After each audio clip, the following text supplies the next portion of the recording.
When the income tax department looks beyond the numbers and look deep into your return, this is where scrutiny assessment under section 143 subsection 3 will come into picture.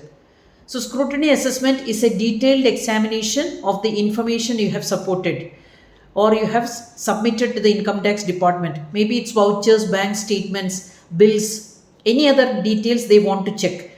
The income tax authorities will look again and again into check the authenticity and correctness of the document submitted to the income tax department. So the purpose is to detect the undisclosed income, avoid tax evasion.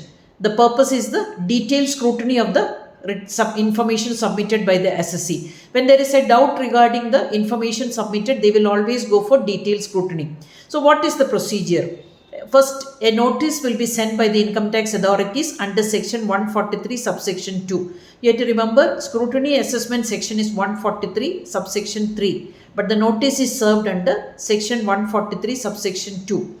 So on the basis of the notice received, assessee will submit the documents requested by the income tax authorities. Next step is the authorities will examine that in detail. Then they will finally arrive at the tax liability, and that the as taxpayer has to pay for that. So here you have to remember this. It advantages are the income tax department will be able to find out the undisclosed income or the extra income, the concealment of income. Then they will ask the taxpayer to pay the correct income tax liability.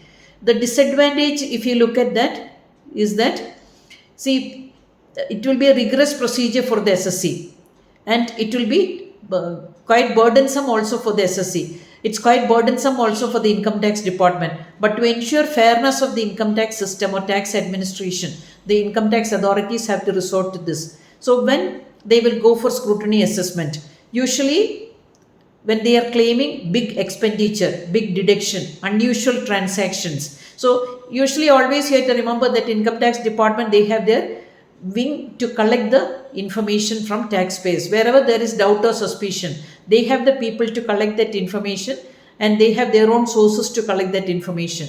So on that basis, when they will collect such information, the income tax return submitted by those people will be again sent for detailed scrutiny. That is how detailed scrutiny will come into picture. So if you look at the detailed scrutiny, though it's burdensome, it's additional work for the assessee, everything we can claim as a disadvantage. But to ensure the fairness and trustworthiness of the income tax administration, income tax authorities have to resort to this. So this will ensure the fair and efficient tax administration in our country.